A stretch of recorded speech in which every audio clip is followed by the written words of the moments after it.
All right, we are live. Welcome to the Fantasy Football Podcast, and today's going to be a little bit different because my sidekick slash leader slash friend guy slash Charles, host, is not here. At host Chuck B has other obligations that he had to do, and hats off to that guy. But here's what I would strongly suggest. We've developed a pretty good following. We're hitting about 400 plays and downloads per episode, which is great. This is episode 18.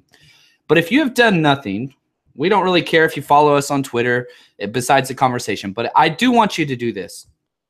Go to his Twitter site and give him a ridiculous amount of crap at host Chuck B and call him a pansy, a flake, any of those things. He is missing for legit reasons. But that's who host Chuck B is. So go to his Twitter handle, at host Chuck B, and just say, come on, man. We really missed you this week. Come on, man. Step up your game. If you were half as good as John, all these types of things, go leave those there because we need to just bombard this guy's Twitter just because that's what we do. That's what we do. So let's get straight into it. Last week was crazy, but at the same time, I feel like things are starting to be a little bit more predictable, which is wonderful.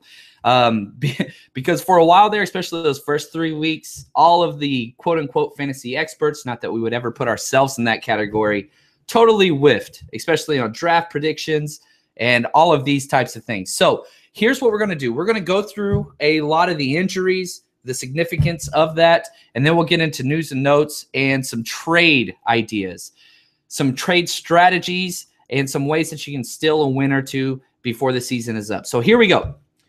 Injuries right off the bat.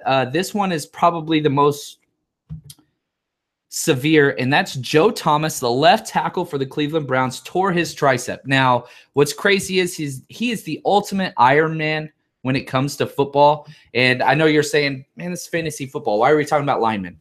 Because he impacts that entire offense. He played over 10,000 straight snaps. He will be a first ballot Hall of Famer. And there's a possibility he will never play again, which is so sad. But this downgrades every single Cleveland player if they weren't already downgraded. So they moved down even further. Now, after that, we had Carson Palmer. He broke his left arm, which there's rumors out that he said he could be back in as fast as a month. Well, players that are that old usually don't come back that quick. So he's going to be out for a little while, and this downgrades everybody. Most in particular, Adrian Peterson, which he had a terrible game anyway and came back to earth, and you can kind of expect more of the same. Not saying that Adrian Peterson won't have more good games, but I think this is going to be a little bit more of the status quo instead of his 134 rushing yards his first week there. But Larry Fitzgerald, this destroys. He was a borderline number one wide receiver and looking to, again, lead the NFL in receptions. That is no longer going to be the case. So you're downgrading Larry Fitzgerald to a wide receiver 2, and no other receiver in that offense is even worth owning. They are almost completely droppable. John Brown, Jerron Brown, all those guys, J.J. Nelson, non-existent anymore. Adrian Peterson, he might be a flex play. We'll see what happens. Hopefully he can rebound, or if somehow they go and pick up a signal caller that's out there on the streets that can actually play. Drew Stanton is not a quarterback.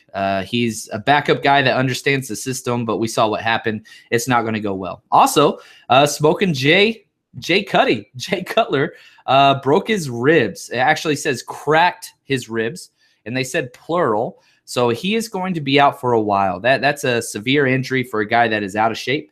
And to be honest with you, they were about to make the move to Matt Moore anyway. He comes in, throws for 2 touchdowns in 2 quarters, and in only 2 quarters of play put up more fantasy points than Jay Cutler has in any game this year. So this is huge because now you're stock up, and everybody is increased now for Miami. Everybody takes a small tick up.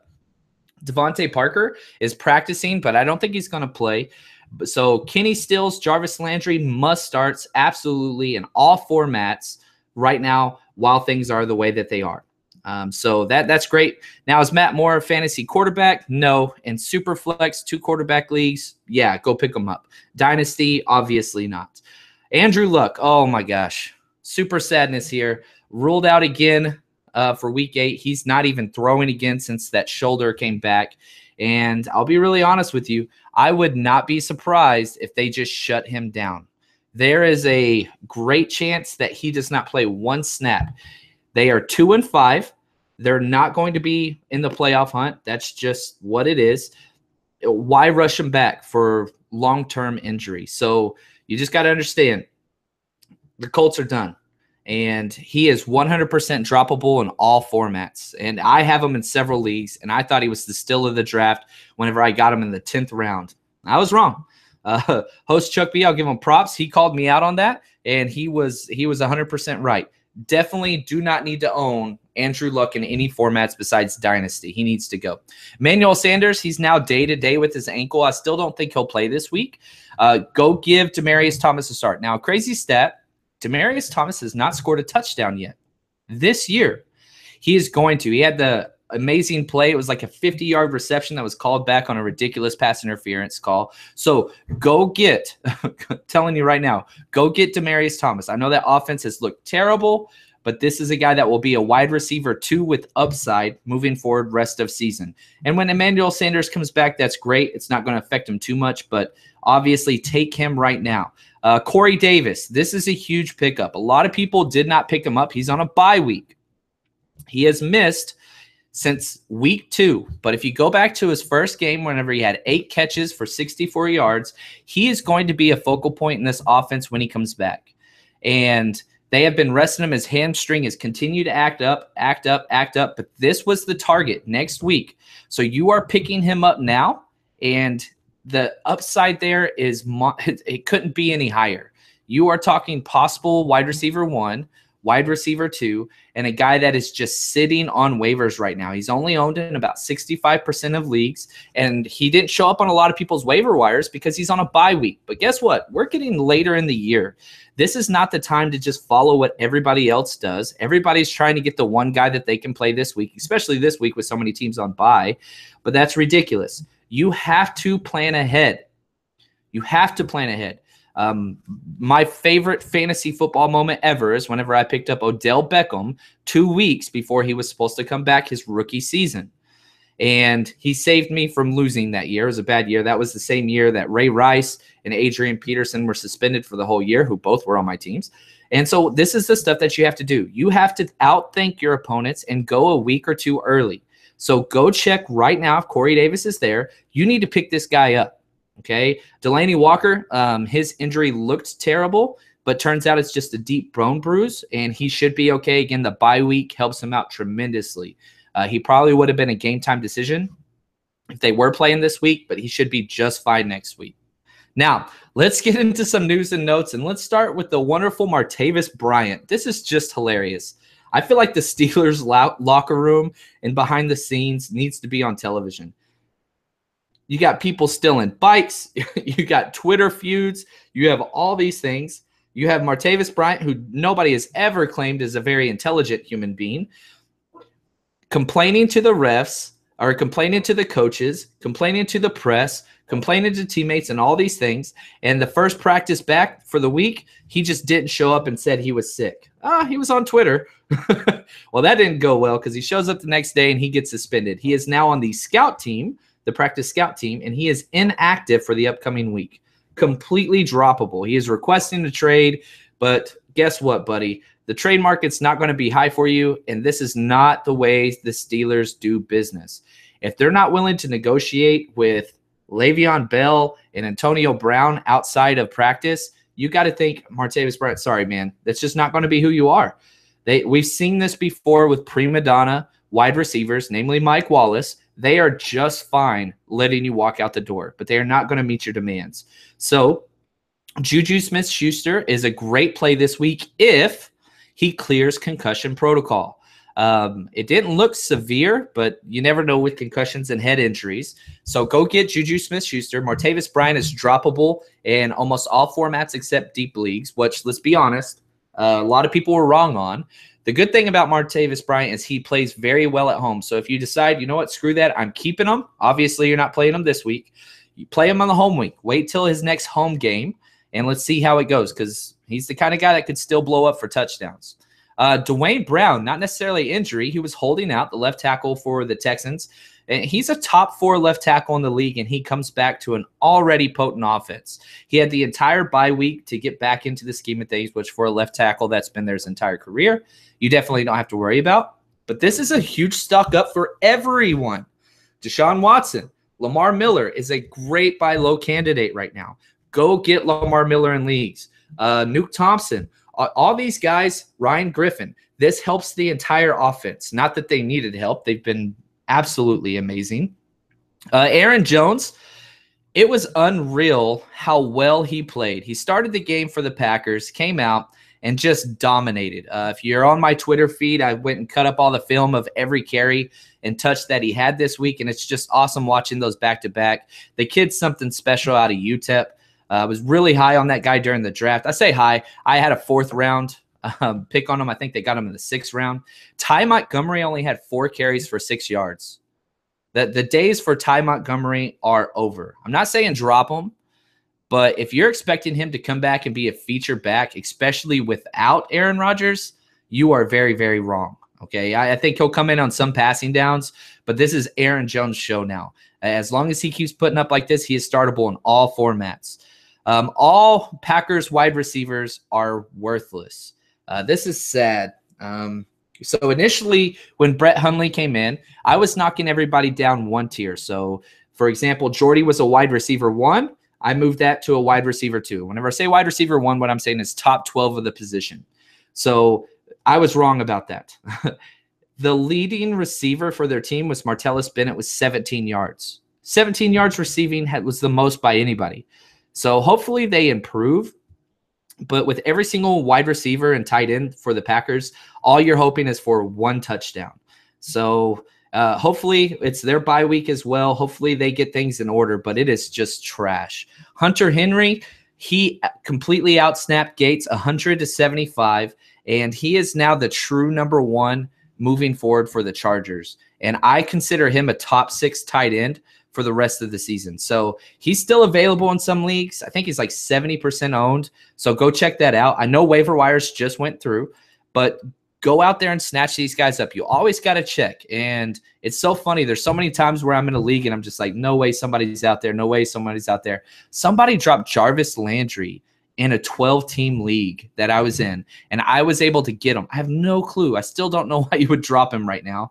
But anyway, that's just an example. Marlon Mack for the Colts, that he's for real.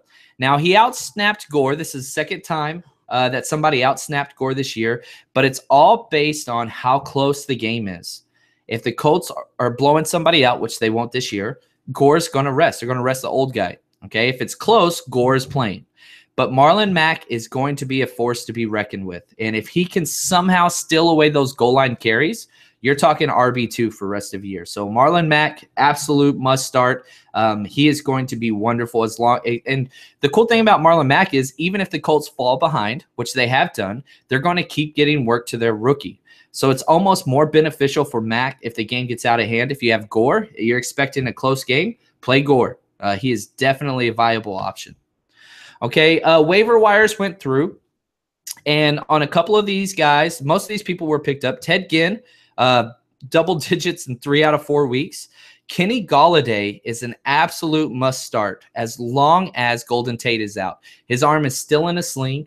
Go get Kenny Golladay. The guy's just a baller, and the sky is the limit. He is a boom bust play with upside, if that makes any sense. Wendell Smallwood, not on any – these are all guys that weren't necessarily targeted high on a lot of the other people's waiver ads and who are still out there. Smallwood came out and started the game. He looked like he was going to be the guy, and something happened. The second half, they went Corey Clement, but I'm telling you right now, Smallwood, they are trying their hardest to get Smallwood more involved. And so pick that guy up and just stash him in deep leagues because I think he could pay off for you big time. Okay, quarterbacks, Tyrod Taylor. I have no idea how this guy is still not out there. I told you to get him last week. He goes out and puts up over 20 points. And his schedule, he has the most favorable fantasy schedule for the rest of the year. Plus, he's already had his bye week. So if you have one of those guys, Carson Palmer or something like that, that just got injured, go get Tyrod Taylor. Josh McCown keeps putting up back-to-back 20-point weeks. I'm not in love with them, but the one thing that the Jets do is they throw the ball in the red zone. And so that helps a lot. A lot of teams don't do that. Now, Cooper Kupp, a deep league guy. Again, I talked about Corey Davis. Go get him. Tight end, O.J. Howard. I know a lot of people picked him up, and that's great. But just know, I don't think it's sustainable what he's going to do. As soon as they get into the red zone, they target Cameron Brate. So O.J. Howard's touchdowns are going to have to continue to be these very long kind of bomb plays. Okay, so keep that in mind. Now let's get into a couple of trade targets and why these guys are bargains. You could say anybody's a trade target. Like, I completely understand that. But Drew Brees right now is the number 9 quarterback in fantasy, which is fine. That's solid. But why not go trade for him? We know what Drew Brees can do, and he's played on the road. Most of his road games are out of the way. So I think you have 5 of the next 6 games at home, which is unreal. And we all know he plays well at home. His teammate, Mark Ingram, he's the number 12 running back, but I'm telling you right now, he is top 5 running back rest of year.